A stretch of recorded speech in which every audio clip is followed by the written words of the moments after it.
देखिए, आज मेरा मुख्य रूप से उद्देश्य था आज़ादी के अमृत महोत्सव का यह वर्ष चल रहा है और प्रदेश भर में अमृत महोत्सव वर्ष को मनाने की एक तरह से बहुत ही शानदार, जोरदार, पूरा देश तैयारी में है, प्रदेश तैयारी में है, लखनऊ भी तैयारी में है। मैं आज लखनऊ में था, मेरी इच्छा हुई थी कि मैं देखूं जहां हमारी समूह की बहनें राष्ट्रीय ध्वज के निर्माण का कार्य कर रही हैं, उनको चल के मिलें, सुने, जाने कि वह जो निर्माण कर रही हैं, ऐसा तो नहीं है कि उनका निर्माण किया हुआ ध्वज कहीं बिक्री में कोई समस्या है। यद्यपि पहले सरकार ने निर्धारित कर रखा है कि समूह के माध्यम से कितने राष्ट्रीय ध्वज बनाए जाएंगे, तो देख करके अच्छा लगा। मैंने भी 100 राष्ट्रीय ध्वज अभी ले करके उनको जहाँ जहाँ लगाने की आवश्यकता होगी वहाँ लगाने का काम करेंगे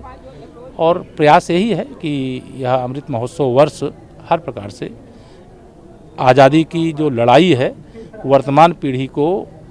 यह पता चले कि स्वाधीनता ऐसे नहीं मिली है, बहुत बड़े संघर्ष, बहुत बड़े बलिदान, बहुत बड़े त्याग के बाद मिली है। नहीं, 75 वर्ष की आयु के लोग तो बहुत कम लोग बचे हैं।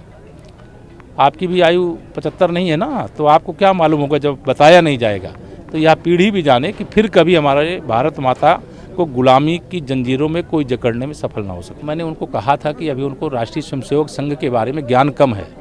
कम से कम 1 महीने लगातार राष्ट्रीय स्वयंसेवक संघ की शाखा में जाएं,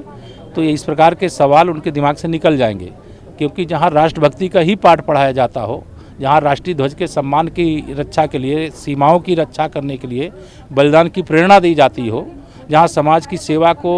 भगवान की सेवा पूजा मान करके कार्य किया जाता हो, वहाँ पर इस प्रकार के सवाल करने वाले, मैं मानूंगा श्री अखिलेश जी का अपना थोड़ा ज्ञानवर्धन करें और राष्ट्रीय स्वयंसेवक संघ के बारे में ठीक से जानें। अगर न जाने तो वहाँ में हमारे कार्यालय में हम बता देंगे उनको राष्ट्रीय स्वयंसेवक संघ क्या है। ये अमरोहा की घटना बहुत सूचना जो मिली है उसके हिसाब से गलत है और कहीं पर भी गौवंश के लिए अगर आश्रय स्थल बने हुए हैं तो वहाँ उनकी सेवा, उनके भोजन, उनके पानी आदि की, दवाई आदि की व्यवस्था की जाती है। किसी ने लापरवाही की है, किसी ने गड़बड़ी की है तो उसकी जांच करेंगे। जो दोषी होंगे उनके खिलाफ कठोर कार्रवाई करेंगे और प्रयास करेंगे प्रदेश में इस प्रकार की कोई दूसरी घटना न होने पाए।